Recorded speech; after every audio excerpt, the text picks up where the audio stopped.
আজ আমরা প্রণত হব সঙ্গীতাচার্য সঙ্গীত গুরু সুবিনয় রায়ের কাছে।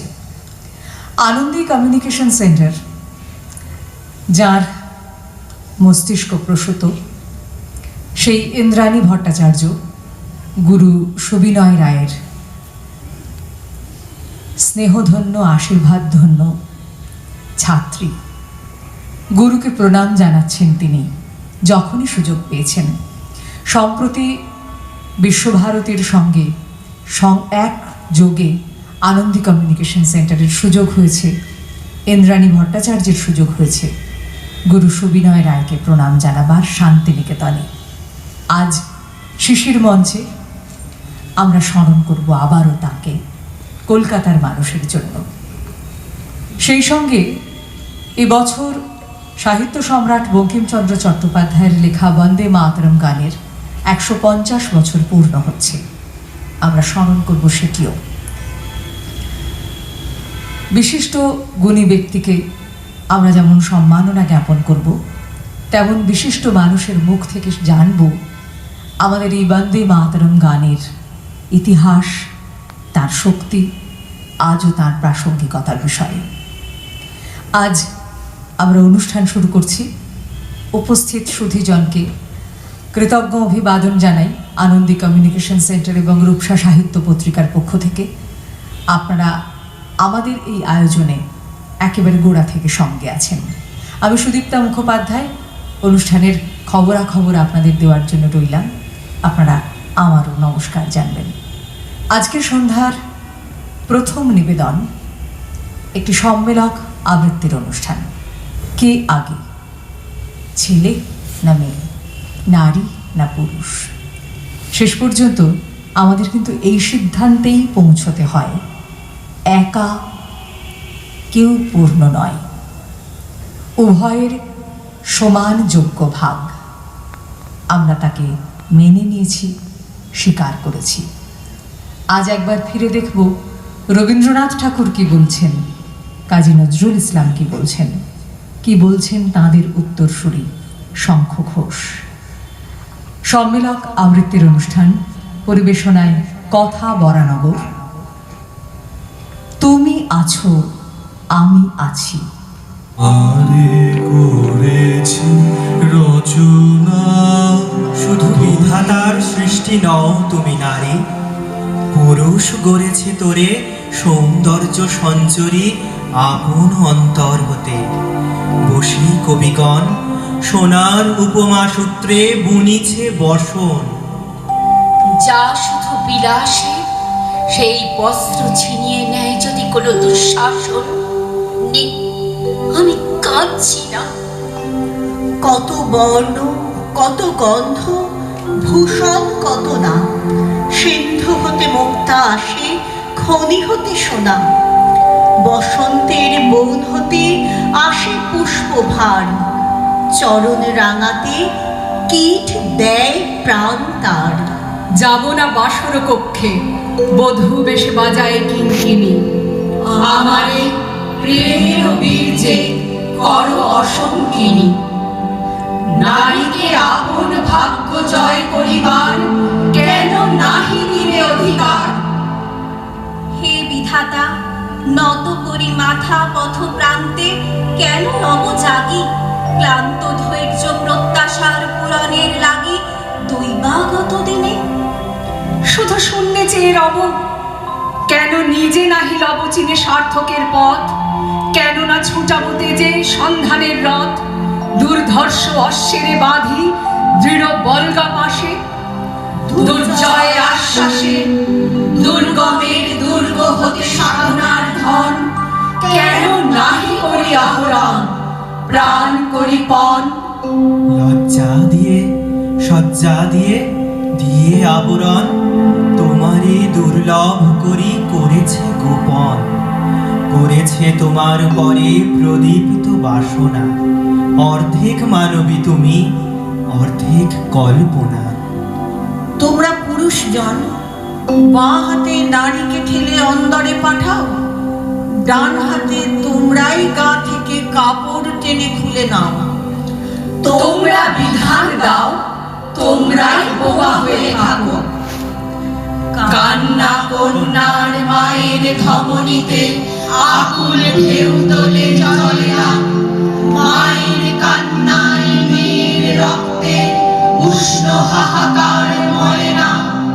চলল মেয়ে রণে চলল, চলল মেয়ে রণে চলল, চলল মেয়ে রণে চলল। নিভন্ত এই চুল্লিতে মা একটু আগুন দে, আর একটু কাল বেঁচেই থাকি বাঁচার আনন্দে। নিভন্ত এই চুল্লিতে মা একটু আগুন দে, আর একটু কাল বেঁচেই থাকি বাঁচার আনন্দে। সাম্যের গান গাই, আমার চোখে পুরুষ রমণী কোনো ভেদাভেদ নাই। বিশ্বের যা কিছু মহান সৃষ্টি চির কল্যাণকর, অর্ধেক তার রুচি আছে নারী, অর্ধেক তার নর। এ বিশ্বে যত ফুটিয়াছে ফুল, ফলিয়াছে যত ফল, নারী দিল তাহে রূপ, রস, সুধা, গন্ধ সুনির্মল। জ্ঞানের লক্ষ্মী, গানের লক্ষ্মী, শস্য লক্ষ্মী নারী, সুষম লক্ষ্মী নারী ওই ফিরেছে রূপে রূপে সঞ্চারী। তুমি যে নিয়মে চলো, সে নিয়মে অধিকার আমারও থাকুক। তোমরা যে গ্রন্থ লেখো সেই গ্রন্থ আমরাও উল্টে দিতে পারি। যদি পার্শ্বে রাখো মোরে, সংকটে সম্পদে, সম্মতি দাও যদি কঠিন ব্রতে সহায় হতে। পাবে তবে চিনিতে মরি, পূজা করি মোরে রাখিবে ঊর্ধ্বে, সে নহি সে নহি, হেলা করি মোরে রাখিবে পিছে, সে নহি সে নহি। আমরা দুজনা সর্বখ্যাতনা করিব না ধরণীতে, মুগ্ধ ললিত অশ্রু গলিত গীতে। পাড়ি দিতে নদী হাল ভাঙে যদি ছিন্ন পালের কাছে, মৃত্যুর মুখে দাঁড়ায় জানিব তুমি আছো আমি আছি। মৃত্যুর মুখে দাঁড়ায় জানিব তুমি আছো আমি আছি। মৃত্যুর মুখে দাঁড়ায় জানিব তুমি আছো আমি আছি। নারী এবং পুরুষের এই একসঙ্গে থাকা চিরকালই ছিল। আমরা যেমন ভারতবর্ষকে স্বাধীন করবার জন্য পেয়েছি মিছিলের পর মিছিল, অগণিত সৈন্য যোদ্ধা স্বদেশপ্রেমী, সেখানে তো শুধু পুরুষ ছিলেন না, প্রীতিলতা ওয়াদ্দেদার, মাতঙ্গিনী হাজরারাও ছিলেন। সেই দিন থেকে আজ পর্যন্ত কাঁধে কাঁধ মিলিয়ে হাতে হাত ধরেই চলা। সেদিন নারী ছিলেন বলেই বহু সিথির সিঁদুর উজাড় হয়ে বহু মায়ের বুক খালি করে ছেলেরা যেতে পেরেছিল রণে, দেশের মুক্তির কল্যাণে। আজ স্বাধীন ভারতবর্ষে আমরা সোচ্চারে সগৌরবে উচ্চারণ করতে পারি বন্দে মাতরম। আমরা স্বাধীন দেশের নাগরিক।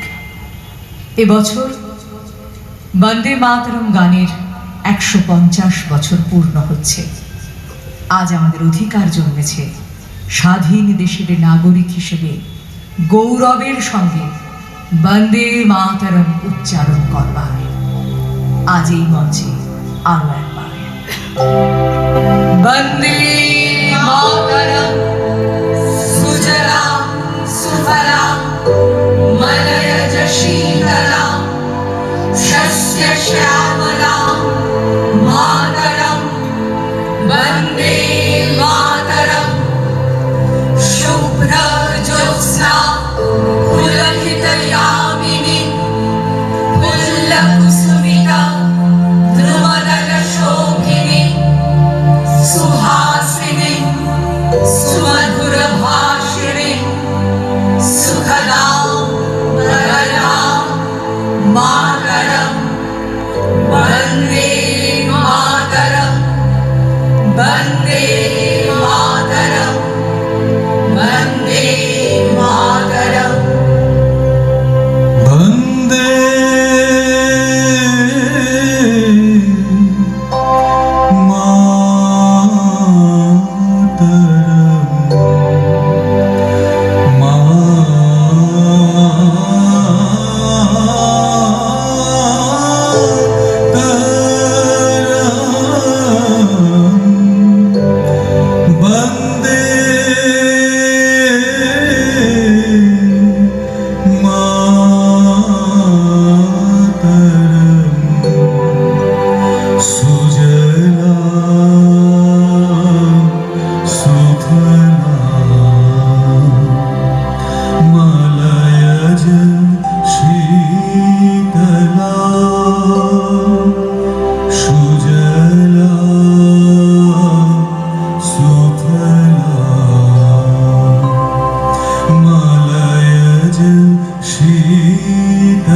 তুমি আছো আমি আছি শীর্ষক আলেখ্যটি নিবেদন করলেন যারা, তাদের নাম বলি: তনুশ্রী, কৃষ্ণা, অনামিকা, শ্রীময়ী, শঙ্খজ্যোতি, দীপালি, সোমশ্রী, সোমা।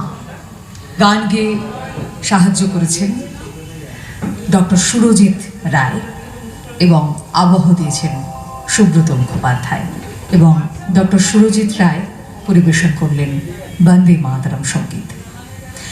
এবার মঞ্চে আসবেন বিশিষ্ট সাংবাদিক, চিন্তাবিদ শঙ্করলাল ভট্টাচার্য। মাননীয় শঙ্করলাল ভট্টাচার্যকে আমরা এই মুহূর্তে বাংলা ভাষায় যারা কথা বলি, বাংলার সংস্কৃতি ঐতিহ্য নিয়ে যারা ভাবছেন, তাদের মধ্যে তিনি অভিভাবক তুল্য। আজ আনন্দী কমিউনিকেশন সেন্টারের নিবেদনে শ্রদ্ধেয় শঙ্করলাল ভট্টাচার্য আলোকপাত করবেন সঙ্গীতাচার্য সুবিনয় রায় এবং বন্দে মাতরম এই সঙ্গীতের ওপর। আমরা শঙ্করলাল ভট্টাচার্যকে মঞ্চে আসার জন্য অনুরোধ জানাচ্ছি। ডাক্তার পার্থ সারথী মুখোপাধ্যায়ের সম্মাননা।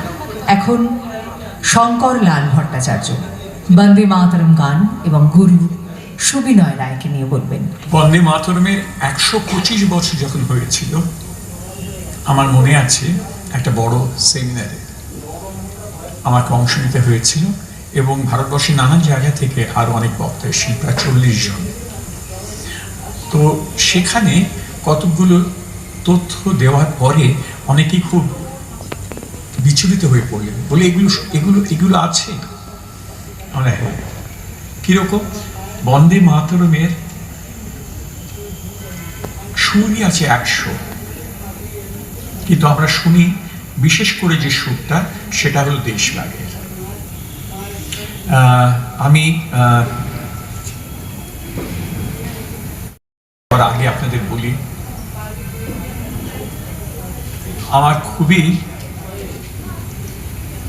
শ্লাঘাবোধ হচ্ছে যে একটি প্রতিষ্ঠান তারা বন্দে মাতরমকে সম্মান জানানোর জন্য একটা সন্ধ্যা উদযাপন করছে। এটা খুবই দরকার। তার কারণ হচ্ছে আমরা সবাই এই গানটিকে নিয়ে সারা জীবন বেঁচে আছি, কিন্তু এটার মন্ত্রটা কি, ভাবনাটা কি, ইতিহাসটা কি, চরিত্রটা কি বলি। প্রথমে সংস্কৃত ও বাংলা ভাষার মিশেলে দেশমাতৃকার এক আশ্চর্য বন্দনা গীতে 1875 সালে রচনা করেছিলেন ঋষি বঙ্কিমচন্দ্র।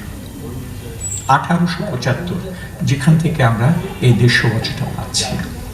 তার আগে কমলাকান্ত তার এক চরিত্র, তার মুখেও ওই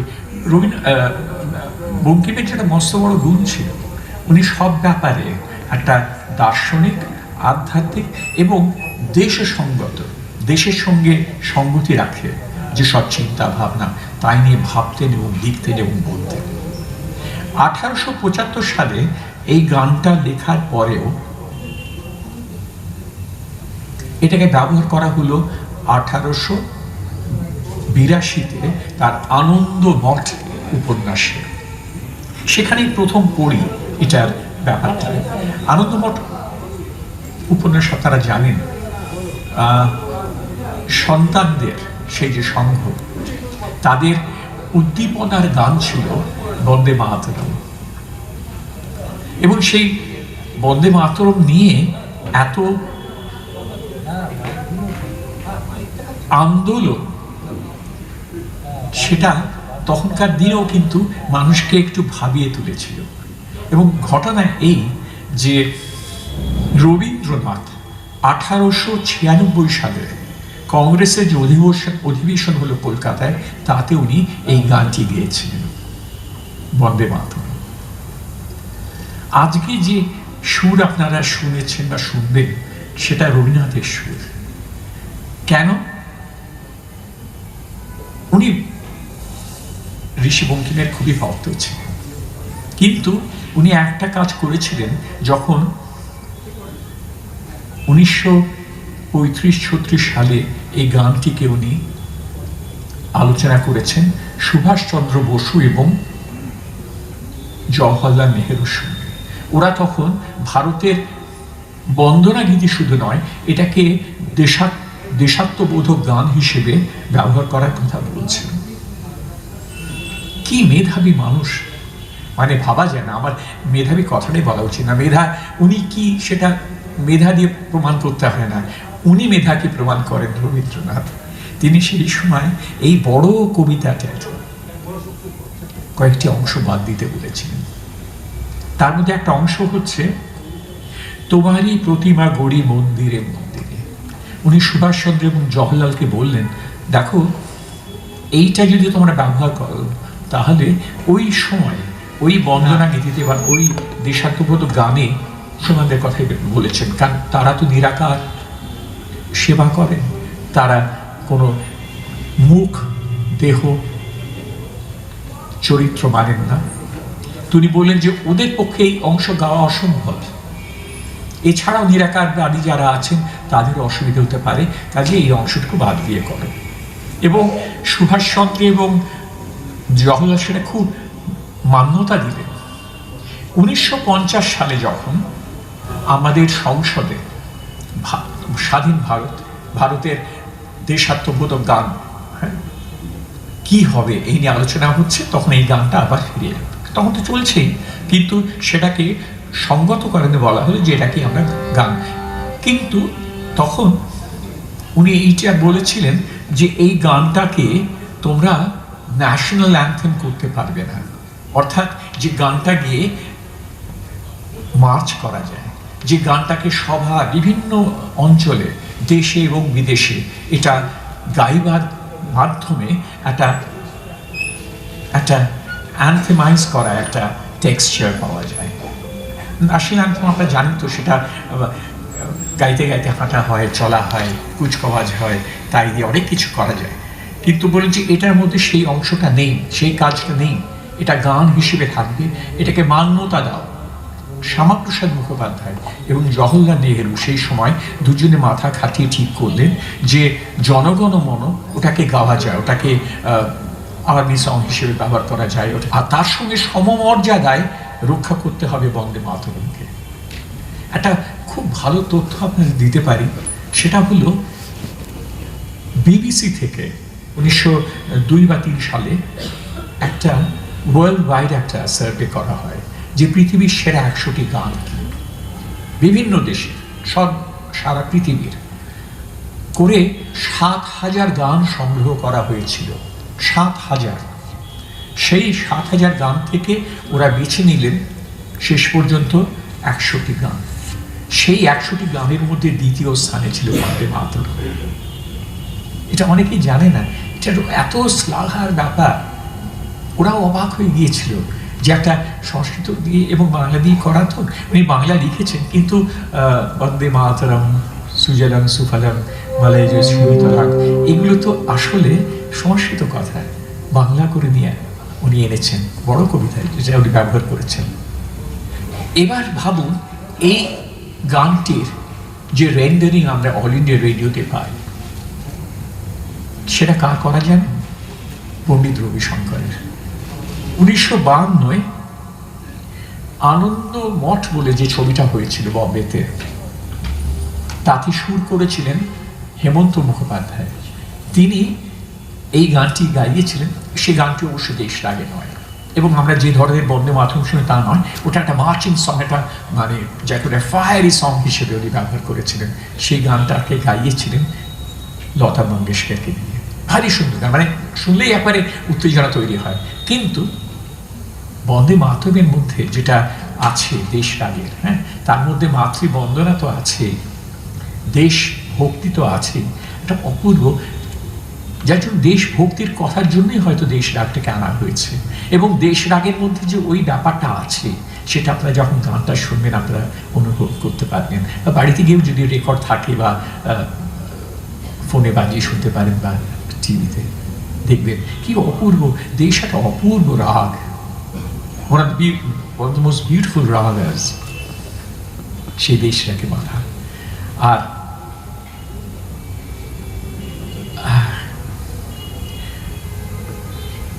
যেটা এখন বলে আমি শেষ করতে চাই, বেশি তো সময় নেই, বন্দে মাতরম নিয়ে সারাদিন ধরে বলা যায়। সেটা হলো বঙ্কিমের যে আবেগ ছিল বন্দে মাতরম যখন তিনি লেখেন এবং আনন্দমঠে প্রয়োগ করেন, এবং যে সুর তার মাথায় ছিল বা সেই সময় যে চলনটা ছিল, সে তার মধ্যে আবেগ প্রচন্ড। আবেগ মানে এই সনাতন, এই সন্তানরা আনন্দমঠের, তারা দেশকে স্বাধীন করার জন্য, দেশকে সুন্দর করার জন্য, এটা আরো আগের ঘটনা, মানে তখন ওই সাম্প্রদায়িক সংঘর্ষগুলো চলছে, সেই সংঘর্ষে নামার আগে একটা সাংঘাতিক আবেগ তৈরি করবার জন্য এই গানটা উনি ব্যবহার করেছেন। আর রবীন্দ্রনাথ যেটা করলেন সেটা হচ্ছে সাংঘাতিক বিবেচনার কাজ। সাংঘাতিক। উনি বিবেচনা কেন না, উনি বুঝলেন যে এই গানটার এই অংশগুলো যদি সরিয়ে না দেওয়া যায় তাহলে একটি বিশেষ সম্প্রদায় এবং আরো অনেকে যারা নিরাকারবাদী তারা এই গানটা গাইতে পারবে না, তার সঙ্গে মন জোগাতে পারবে না। কাজে এটাকে এইভাবে করা দরকার, এবং সুরটা যা দিয়েছিলেন সে তো অপূর্ব, একটু পরেই আপনারা শুনতে পারবেন। এবার আসি সুবিনয়দার কথায়, যার আজকে 105তম জন্মদিবস পালন করা হচ্ছে। দিনটা কয়েকদিন আগে চলে গেছে, 8ই নভেম্বর। হ্যাঁ হ্যাঁ, তো চলে গেছে। আজকে তার 105তম জন্মদিবস আমরা পালন করছি। সুবিনয় রায় ঠিক আর এক রবীন্দ্রসঙ্গীত শিল্পী মাত্র নন, বা এত রবীন্দ্রসঙ্গীত বড় শিল্পী আছেন, অনেকেই আছেন, মহৎ শিল্পীও আছেন, তাদের একজন মাত্র নন। তিনি একটি নিজস্ব ঘরানা। এ বিষয়ে কারোর কোনো সন্দেহ থাকতে পারে না। যারা আজকে সুবিনয় রায় শোনেন, কেউ যদি ওর ঢঙে, ওর চালে, ওর চয়নের অঙ্গ নিয়ে যদি কেউ একটু গেয়ে দেয়, বুঝতে পারেন যে সুবিনয় রায়ের ধরনের হচ্ছে। আমার এক এক সময় মনে হয়, আমি বলেছি কোনো কোনো জায়গাতে, যে রবীন্দ্রনাথের একটা অত্যন্ত সৌভাগ্যশালী মানুষ ছিলেন। পান নিয়ে এমন কিছু তার জীবনে পাওয়ার ছিল না, পাওয়ার ছিল তার পান নিয়ে এমন কিছুই ছিল না। কিন্তু হয়তো উনি কণিকার সুচিত্রাকে শুনে গেছেন, এই সুবিনয়কে সেভাবে শোনেনি। সুবিনয়কে উনি শিখিয়েছেন, সুবিনয়দা ওখানে 2-3 বছর ছিলেন, কিন্তু সেটা তো সেই সুবিনয় নয়। সুবিনয়দা যে সুবিনয় হলেন কালে কালে, তার একটি বা দুটি গান উনি শুনলে আমার ভীষণ আনন্দ হতো। কারণ ওনার তো গর্ব ছিল যে আমার সব কাজ মানুষ ভুলে গেল, আমার গানকে কেউ ভুলতে পারবে না। আমি সুবিনয়ের একটা ছোট্ট ঘটনা বলি। ওনার একটা ক্যাসেট বেরিয়েছে, তখন ক্যাসেটের যুগ। সুবিনয় আমাকে বললেন, তুমি আমার এই ক্যাসেটের সম্পর্কে বলতে এসো, তাহলে ভালো লাগবে। তা আমি গিয়েছিলাম। এটা হয়েছিল পার্ক হোটেলের পেছনে, দ্য আদার রুম বলে, আপনারা জানেন, ট্রিনকাসের পেছনে দোতলায়। তখন ওই আদার রুমেরও উদ্বোধন হচ্ছিল, এবং সেই সময় এই ক্যাসেটটার উদ্বোধন হয়। তো আমি সেখানে বলবার সময় সুবিনয়দাকে বর্ণনা করেছিলাম রবীন্দ্রসঙ্গীতের আমিল খা বলে। তাতে উনি যখন, আমরা পরে যখন বসে খাচ্ছি, হইটে গেছে, ক্যাসেট রিলিজ হয়েছে, সবাই একসঙ্গে বসে গল্প করছি, খাওয়া দাওয়া হচ্ছে, তখন উনি আমাকে বললেন, হ্যাঁ গো, তুমি আমাকে হঠাৎ ওই অত বড় একজন ওস্তাদের সঙ্গে তুলনা করে বললে কেন? আমি বললাম, আপনাদের ধরনটা এক।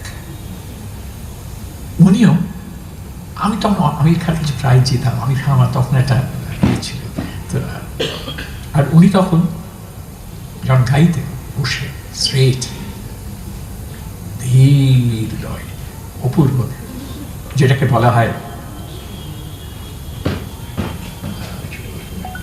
হ্যাঁ, ধীর লয়ে শুরু করতেন খেয়ালগুলো। সেই যে বাড়হাত, অপূর্ব, একেবারে অপূর্ব, প্রতিটি শব্দকে ভেঙে ভেঙে সুর দিয়ে জড়িয়ে জড়িয়ে এমন একটা আন্দোলনে আনতেন গানে, অপূর্ব। কিন্তু চোখ বন্ধ করে উনি কোথায় কি বাহ আহ একটু বলছে শুনবার দেখবার জন্য তাকাতেন না, নিজের মতন রয়েছেন। যখন তাকিয়ে আছেন হয়তো একেবারে সামনের দিকে তাকিয়ে, কিন্তু গেয়ে যাচ্ছে নিজের প্রাণ দিয়ে। অপূর্ব একটা ব্যাপার ছিল। তো ধ্যান, আমি বলতাম ওনার মধ্যে দুটো জিনিস খুব কাজ করে, একটা হচ্ছে ধ্যান আর যে জ্ঞান। ভীষণ জানতেন এবং যেটা আমি ওনার সঙ্গে মিশে বুঝতে পেরেছিলাম, আমি কয়েকটা ইন্টারভিউ করেছিলাম সে সময় আমির খান সাহেবকে। উনি যে কোনো প্রশ্নের একেবারে নিটোল উত্তর দিতেন, নিটোল একেবারে ঠিক সূক্ষ্মভাবে বুঝিয়ে বলতে পারতেন যে কোনো ব্যাপার। সেসব বলার এখন সময় নেই। এটা আমি সুবিনয়ের মধ্যে পেয়েছিলাম। সো প্রায় উনি কে কি ভাবছে, কে হাততালি দিচ্ছে না দিচ্ছে, কি ভিড় হয়েছে না হয়েছে তাকাতেন না। নিজের মনে, নিজের চয়নের গান। আপনারা সবাই জানেন, এটা নতুন করে বলার নেই, যে সুবিনয় দা এমন সব স্বল্পশ্রুত গান রবীন্দ্রনাথের গেয়েছেন এবং রেকর্ড করেছেন এবং এনেছেন মানুষের মাঝখানে, যে সেখানেও তিনি প্রায় একটা আমির খান সাহেবের চরণ তৈরি করেছিলেন। যে গান প্রথম আমরা শুনে যেন মনে হয় এটা তো শোনা হয়নি, এটা কোথায় এলো, আমার জীবনই হয়েছে। এবার একটা ছোট্ট আত্মস্মৃতির কথা বলি। আমার বাবা একদিন আমার দিদিদের যিনি গান শেখাতেন, মৃদুলাদি বলতাম, তাকে একবার জিজ্ঞেস করলেন যে মৃদুলা, তুমি আমাকে একটা গান শোনাতে পারো? তো সে বললেন, হ্যাঁ বড় কি গান আপনি বলুন, আমি শোনাবো আপনাকে। তো বললেন, দুঃখ রাতে এ রাত কে ডাকে। আমি বাচ্চা, আমার তখন অক্ষর জ্ঞান হয়নি। আমি ইংরেজিটা জানি ভালো, ইংরেজি বলতে পারি, লিখতে পারি, সব পারি। বাংলায় কোনো কাণ্ড জ্ঞানই নেই, শিখিনি। বাবা চলে যাওয়ার পরে শিখতে শুরু করলাম স্কুলে গিয়ে। তো কিন্তু আমার স্মৃতি খুব প্রবল। আমি শোনার সঙ্গে মাথায় ঢুকে গেছে, দুঃখ রাতে এ রাত কে ডাকে। তারপরে যখন একটু বড় হলাম, আমাদের বাড়িতে অনেক রেকর্ড, খুঁজে এই গানটা পাই না। রেডিওতেও বাজে, কেউ গায় না, এত অনুষ্ঠান হয় কোথাও দেখি না। রবীন্দ্রসঙ্গীতের অনুষ্ঠানে যাই, সেখানেও কেউ গায় না। আমি নরেন্দ্রপুরে যখন স্কুলে পড়ি, সেখানে সারা ভারতবর্ষের গায়ক গায়িকারা আসে, রবীন্দ্রসঙ্গীতে ঝড় বইছে। তখন 1963, আমি 62 মানে পড়ি। 63 সালে বিবেকানন্দের জন্ম শতবর্ষ। কত রকম গান দিয়ে তার পূজা অর্চনা হচ্ছে, বিশেষ করে রবীন্দ্রসঙ্গীত। তাছাড়া ওনার নিজের বিরচিত গান, ওনার নিজের পছন্দের গান। কিন্তু দুঃখ রাতে আমি পাই না। গোটা 6 দশক গেল, তার মধ্যে আমার ভালো লাগা বেড়েছে সুবিনয়ের উপরে। 60 দশকের পরের মাঝের দিক থেকে আস্তে আস্তে সুবিনয়ের গলাটা গোল হতে শুরু করলো। আগে খুব সূক্ষ্ম সুর ছিল, দারুণ গলা, কিন্তু সরু গলা।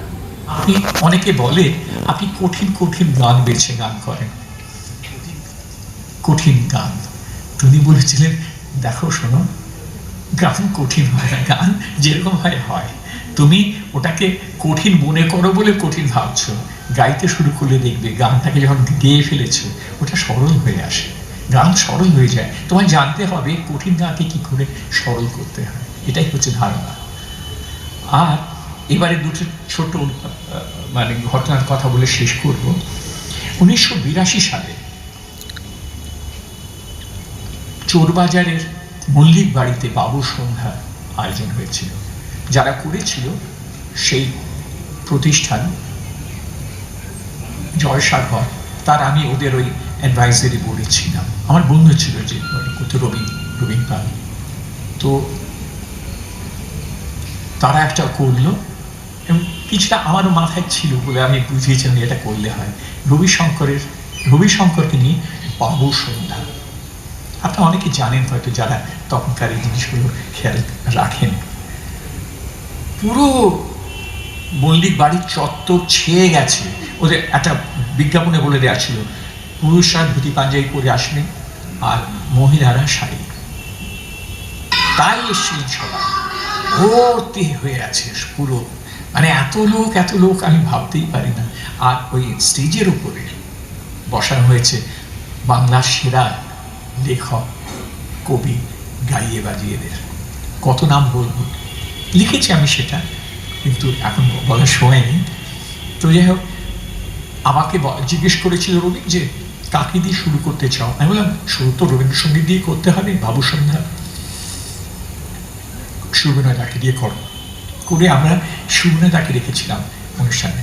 এই সামনে এরকম, আপনারা জানেন বাবু ওই মল্লিক বাড়ির ওই স্টেজটা লম্বা একেবারে, ডেক তো আছে, এবং সাজিয়ে সবাইকে ঘুরি করে বসানো হয়েছে। তো সুবিনাদাকে আমি একদম পাশে রেখেছিলাম। অ্যানাউন্সমেন্টও এরকমই একটা অ্যানাউন্সমেন্টের জায়গা ছিল, সেখান থেকে আমি বলছি। তাই আমি প্রথমেই বললাম যে আজকের এই অনুষ্ঠানের উদ্বোধন হবে সুবিনয় রায়ের রবীন্দ্রসঙ্গীত দিয়ে।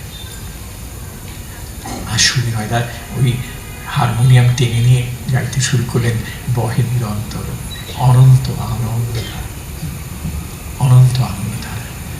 ও মাই গড, আমি যে দৃশ্য সেদিন দেখেছিলাম জীবনে কখনো ভুলবো না।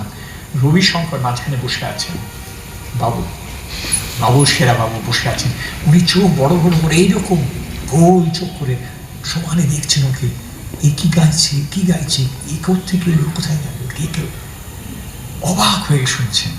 যা হয়ে গেল গানটা, তারপর তো যেরকমভাবে হলো গোটা অনুষ্ঠানটা। অনুষ্ঠান শেষে পিছনে ওনাদের জল খাবারের এবং চায়ের ব্যবস্থা ছিল। তো সেখানে রবিশঙ্করকে নিয়ে যাওয়া হয়েছে, উনি চা খাচ্ছেন, গল্প করছেন। সব যারা বড় বড় লেখক, কবি, লেখিকারা সব এসেছিলেন, তারা সব দেখা করতে আসেন একে একে। হঠাৎ সুবিনয়দা এলেন। আসতে আমি সুবিনয়দাকে নিয়ে গেলাম ওর কাছে। বিশ্বাস করুন, এতটুকু অতিরঞ্জন নয়, এতটুকু অতিরঞ্জন নয়।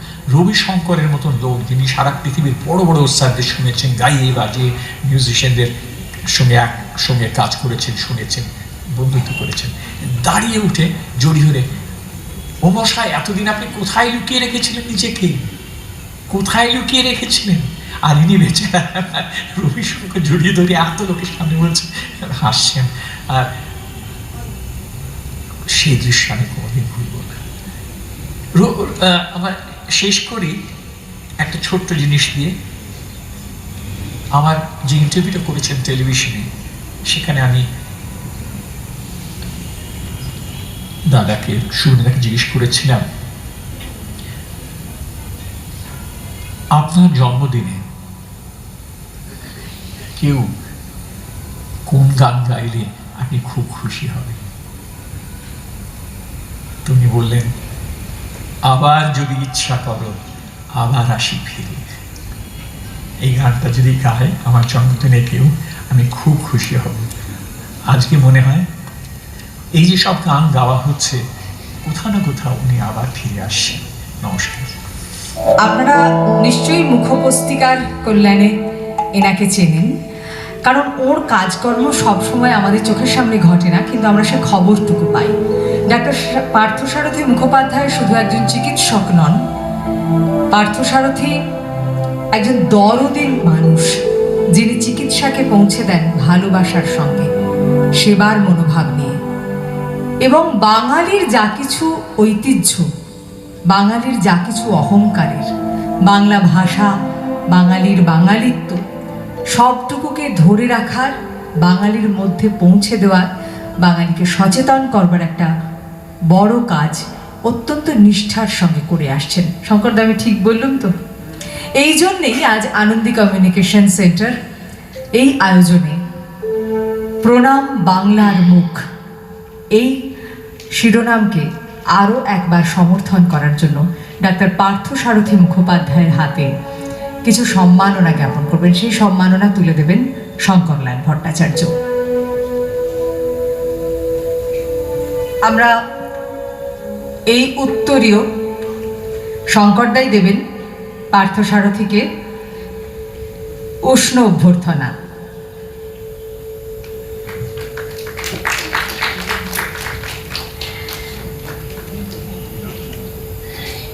বাংলা হরফে লেখা একটি, শঙ্করদা এটা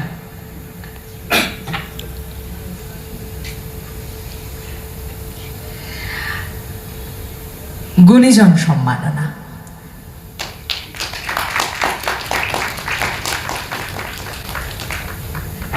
আর আমি শঙ্করদাকে আরেকটু দাঁড় করিয়ে রেখে পার্থর হাতে যে সম্মাননা পত্রটি তুলে দেবেন শঙ্করলাল ভট্টাচার্য, সেটা একটু পড়ে দিচ্ছি। কখনো মৃতদেহ থেকে কিডনি ট্রান্সপ্লান্টের প্রোটোকল নির্মাণ, আবার কখনো বিশ্বের নানা প্রান্তে ছড়িয়ে থাকা বাঙালিদের সাংস্কৃতিক সংগঠনগুলিকে এক সুতোয় গাঁথার উদ্যোগ, দুই ক্ষেত্রেই তাঁর ভূমিকা পথপ্রদর্শকের মতো উজ্জ্বল। লন্ডনের প্রতিষ্ঠিত চিকিৎসকের জগৎ ছেড়ে তিনি বাংলায় ফিরেছিলেন বাংলার নারীর টানে, ভাষা, ইতিহাস, সংস্কৃতি ও বাঙালির গৌরবকে বিশ্বমঞ্চে আরও দৃঢ়ভাবে প্রতিষ্ঠার অঙ্গীকারে। বক্তা, চিন্তক, লেখক, বাচিক শিল্পী, ঐতিহ্য গবেষক, অসংখ্য পরিচয়ের উপরে তিনি আজ এক স্বতন্ত্র সত্তা, বাঙালিবাদী হিসেবে। বাংলাকে তিনি দেখেছেন আত্মার দেশ হিসেবে, আর সেই আত্মার দীপ্তি ছড়িয়েছেন ইউনেস্কোর আন্তর্জাতিক পরিসর থেকে শুরু করে গ্রাম বাংলার সাঁওতাল পল্লীর বিনামূল্যের চিকিৎসা শিবিরেও। জাতীয় ও আন্তর্জাতিক অসংখ্য সম্মানে ভূষিত এই মানবিক চিকিৎসকের প্রাপ্ত শ্রেষ্ঠ বাঙালি সম্মান ভাষা দিবস 2021 এটি তার হাতে দেওয়া হয়। তার বিস্তৃত কর্মযজ্ঞের যথার্থ স্বীকৃতি। মানুষের মুখে মুখে ঘুরে বেড়ায় তাঁর সেই অমলিন বাণী, ভালো থাকুন, বাঙালি থাকুন। নমস্কারান্তে ইন্দ্রাণী ভট্টাচার্য ও অন্যান্য কলাকুশলী বৃন্দ, রূপসা আনন্দী কমিউনিকেশন সেন্টার। কেন ওকে আজ সম্মানিত করা সেটুকুই একটু আপনাদের কাছে বললাম। আমাদের যেহেতু পরবর্তী নিবেদনের প্রস্তুতি চলছে, তাই এভাবে এইটুকু পরিসরে করতে হচ্ছে, এমনকি বক্তব্যের পরিসর কমাতে হচ্ছে। 6:30টায় আমরা শুরু করব আমাদের আজকের বিশেষ আকর্ষণ, সমাজ এবং প্রেমী রবীন্দ্রনাথ। এখন আমাদের কিছু কথা শোনাবেন সেই বাঙালি ডাক্তার পার্থসারথী মুখোপাধ্যায়। 1873 সালে আমার গল্পের শুরু করছি। মোট 8 মিনিটের মতো বলবো, তাতে দুটো কথা বিশেষ করে বলার চেষ্টা করব। একটা বাঙালি আর একটা শুদ্ধতা। আজকে একজন মানুষ, তাকে যদি আমরা বন্দনা করি বাংলার মুখ হিসেবে, তার মধ্যে বাঙালি আর শুদ্ধতা এই দুটো কথা তার মধ্যে থাকতেই হবে। সেটা আপনারা অবাক হয়ে যাবেন শুনলে, সেটা একটা মানুষ হোক বা কদিন আগে রসগোল্লা দিবসে বলা হচ্ছিল সেটা বাংলার প্রতীকী মিষ্টি হোক। বলা হচ্ছিল যে এই তো লেডিকেনি, চমচম, পান্তুয়া, মন্ডা, অমুক এত কিছু থাকতে পাটিসাপটা। রসগোল্লা অনেক পরে তৈরি হয়ে বাংলার প্রায় জাতীয় মিষ্টি হয় না, রাজ্য মিষ্টি হয়ে উঠলো কি করে? সেখানে সবাই বললেন, জ্ঞানীগুণী বিশিষ্ট ব্যক্তিরা, যে তার মধ্যে একটা শ্বেত শুভ্র ব্যাপার আছে, যা বাঙালি জাতির শুদ্ধতা, তার চিন্তা ভাবনা মননের শুদ্ধতা, তার প্রকৃত রিফ্লেকশনটা আনে। তাই বাঙালির সেই মিষ্টত্ব, তার সাথে শুদ্ধতা দুটো মিলিয়ে বাঙালি আনার যে ফ্লেভার, সেইটা তৈরি হয়েছিল রসগোল্লাতে। আমি ঠিক আমার পরের 7.5 মিনিটের বক্তব্য ওই দুটো কথাকে বেশি বেশি করে তুলে ধরবো, বাঙালি আনা, বাঙালি জাতি আর শুদ্ধতা। গল্পটা এবার একটু স্পিডে বলবো। 1873 সালে শুরু হচ্ছে। তার কিছুদিন আগে মাত্র ভারতবর্ষে ট্রেন এসছে এবং ইলেকট্রিক বাতি এসছে। হ্যারিসন রোডে ইলেকট্রিক ঘোড়ায় টানা ট্রাম তখন চেষ্টা করছে গ্যাস বাতি বসিয়ে একটু যদি পরে ইলেকট্রিক টানা ট্রাম হবে, তখনও ইলেকট্রিকের তারগুলো অবধি পাতা হয়নি। অর্থাৎ হাওড়ায় যে রামরাজা বিসর্জন হচ্ছে, তখনও সোজাসুজি রামের মুকুট কোথাও আটকাচ্ছে না, কারণ মাথার উপর ট্রামের তার নেই তখন হাওড়া ব্রিজের চারপাশটায়। সেইরকম একটা সময় 1873 সালে বহরমপুরে, মুর্শিদাবাদের বহরমপুরে ডেপুটি কালেক্টর হয়ে এলেন চট্টোপাধ্যায় বংশীয় এই ভদ্রলোক। কে আপনারা বুঝে নিন। এবার তিনি প্রথম থেকেই একটু বেশ খবিশ মানুষ। তিনি পালকিতে করে যাচ্ছিলেন। ডিসেম্বর মাস, ঠান্ডার মাস, শীতের মাসে সাহেবরা ক্রিকেট খেলে। কর্নেল ডাফিন বলে একজন কোম্পানি রেজিমেন্টের সাহেব কর্নেল সেখানে ক্রিকেট খেলছেন। কথিত আছে যে সাহেব তার মাঝখান দিয়ে সেই চট্টোপাধ্যায় বংশীয় বাঙালি ম্যাজিস্ট্রেট তার পালকিটি নিয়ে যেতে গেলেন এবং কর্নেল সাহেব তাকে যথেচ্ছ অপমান করে তার মুখে দুটো ঘুষি মারেন। বুঝতে পারছেন তো কে সেই সাহেব? সরি, মাফ করবেন, কে সেই বাঙালি যার কথা বলছি আমি? বেশ বেশ, এই তো একদম ঠিক। তো তিনি সঙ্গে সঙ্গে, তিনিও ছাড়ার পাত্র নন, তিনিও সঙ্গে সঙ্গে কর্নেল ডাফিনের এগেনস্টে কমপ্লেন করেন টু দ্য হাইয়েস্ট অথরিটিস এবং তাকে আদালতের সবার সামনে ক্ষমা চাইতে বাধ্য করেন। কিন্তু তার মনে অলরেডি একটা বীজ পোঁতা হয়ে গেছে, কোথায় একটা, যে ইংরেজ সরকার, ইংরেজিতে বলে হাঙ্কি ডোরি, মানে সব ভালো, এর সব বোধহয় ভালো নয়। তখন যেরকম একটা অ্যাংলোফাইল ব্যাপার ছিল, মানে ইংরেজি শিক্ষা, ওরে বাবা পাশ্চাত্য দারুণ ভালো, দুর্ধর্ষ, প্রথম সেই ইলিউশন, সেই রোম্যান্সটা কিছুটা কেটে গেল। 1874 সাল হলো, পরের বছর লালগোলায় তিনি অবাক করে দিয়ে একটি গানের প্রথম দুটি স্তবক রচনা করলেন। শুধু প্রথম দুটি স্তবক, পুরো গানটা নয়, কিন্তু পুরো গানটা পেতে আরো 1 বছর লেগেছে। তিনি লিখলেন বন্দে মাতরম। বেশ, এই মাকে, এ কথা আমি পরে আসছি। এবার 1876 সালে তিনি হুগলিতে চলে গেছেন, ডেপুটি ম্যাজিস্ট্রেট হয়ে, বদলির কাজ তো, যোগদান চুঁচুড়ার জোড়াঘাটের ওই একটা ভাড়া বাড়িতে বাকি স্তবকগুলো লিখে ফেললেন, পূর্ণাঙ্গ গানটি। তারপর 1882 সালে তিনি লিখলেন আনন্দমঠ, বঙ্কিমচন্দ্র চট্টোপাধ্যায়, আর এইখানে পূর্ণাঙ্গ গানটি ব্যবহৃত হলো, প্রকাশিত হলো এবং বুঝতেই পাচ্ছেন ব্রিটিশদের চক্ষুশূল হলো। এত বেশি তার মাঝে ব্রিটিশদের সাথে কনফ্রন্টেশন হতে লাগলো। প্রথমে ওই যা বললাম, তার মাঝে তার এসে গেছে ট্রামের, তিনি বললেন ইলেকট্রিকের তার নামাতে হবে, হাওড়ার রামজারা বিসর্জন যাবে। সাহেবরা মানতে চাইলেন না, তাকে বদলি করে দিলেন। একের পর এক তাদের সাথে লড়াইতে জড়িয়ে পড়তে লাগলেন এবং 1885-86-তে বাধ্য হয়ে তিনি স্বেচ্ছায় অবসর নিলেন, আমার জানা অন্যতম প্রথম ভলেন্টারি রিটায়ারমেন্ট। তিনি আপদ আর বিপদের সেই বিখ্যাত উপমাটি দিলেন। আপদ কি আর বিপদ কি? বিপদ হলো, আমি মাকে নিয়ে গঙ্গায় কি পদ্মায় বোটে করে ক্রস করছি, হঠাৎ আকাশ কালো করে আসছে, প্রচন্ড ঝড়, ঢেউ উত্তাল, এটা হলো বিপদ।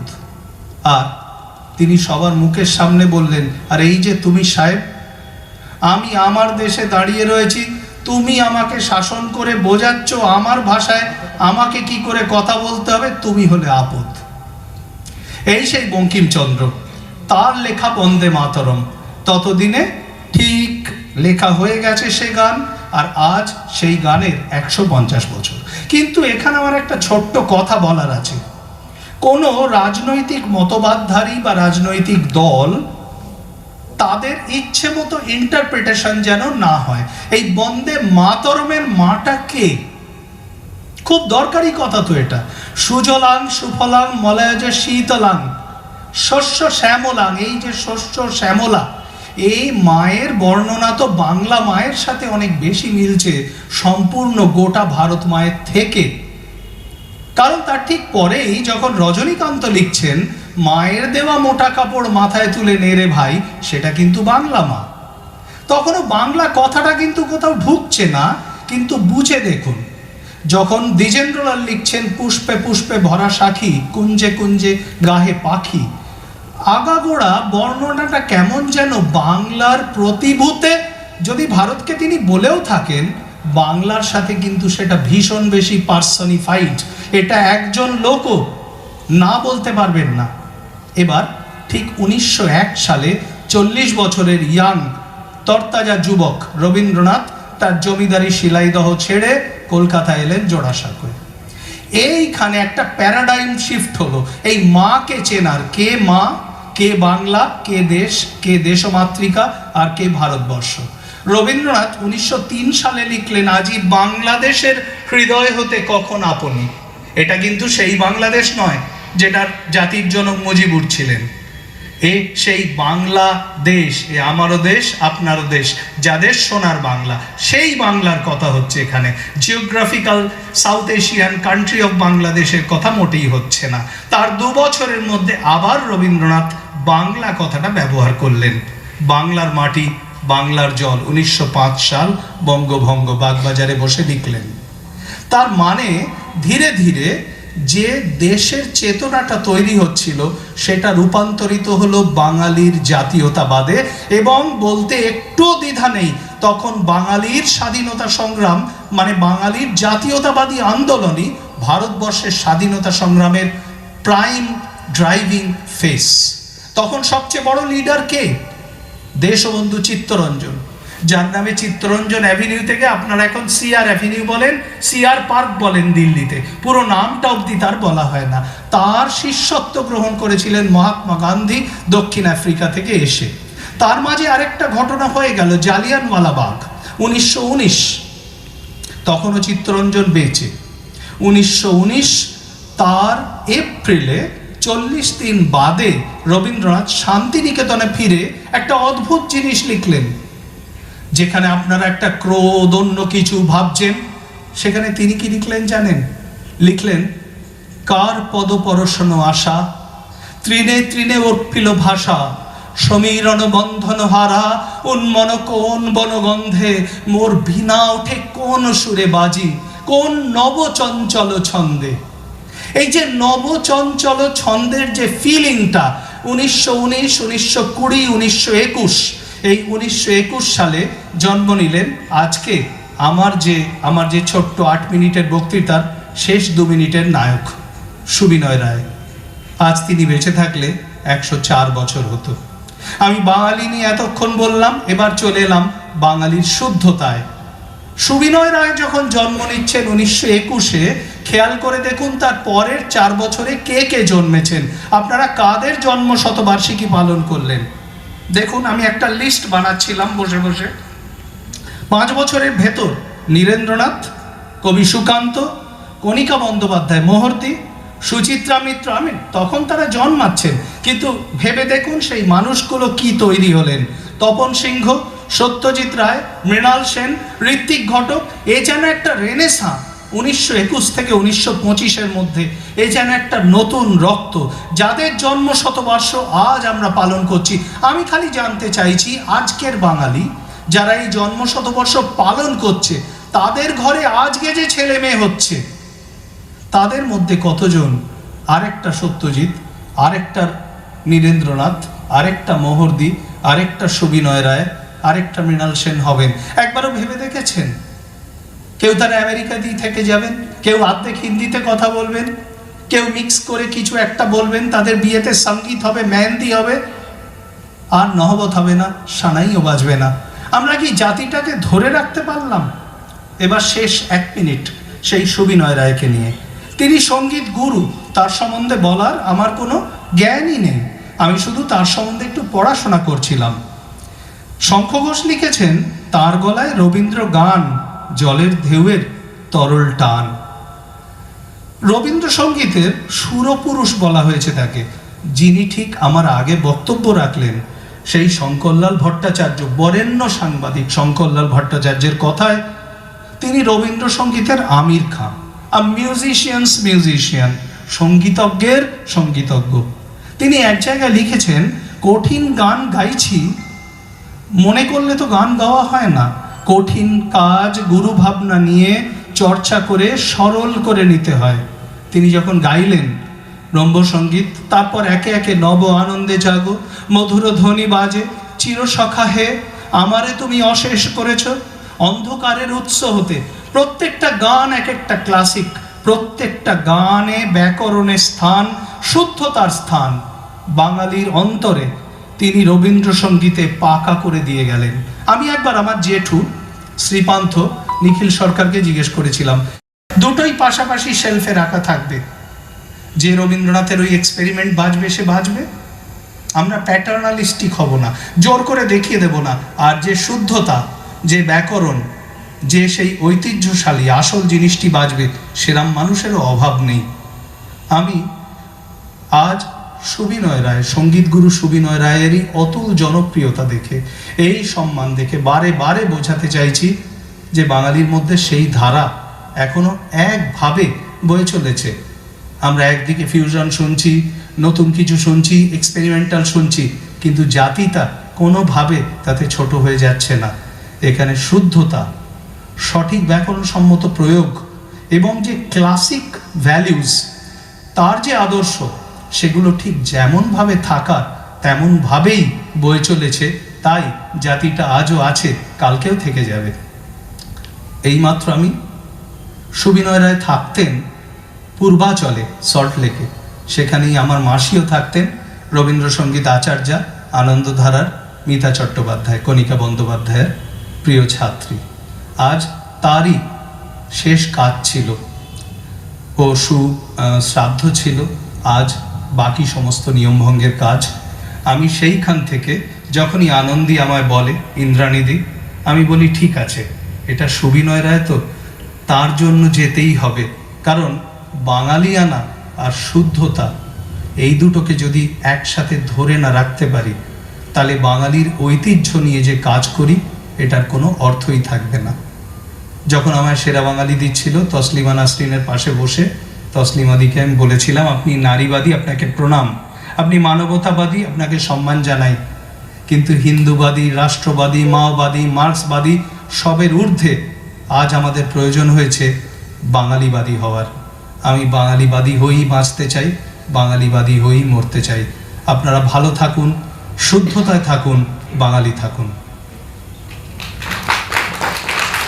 ঊনবিংশ শতকের বাংলার বহু প্রতিভাবান মনীষী জন্ম নেন। সাহিত্য, নাট্য, ধর্ম, অধ্যাত্ম সব ক্ষেত্রেই তাদের পূর্ণ স্পর্শ আমাদের বাংলাকে শিক্ষা, সভ্যতা ও সংস্কৃতির উজ্জ্বল আলোয় উদ্ভাসিত করে। রবীন্দ্রনাথ আমাদের এই বাংলারই ফসল।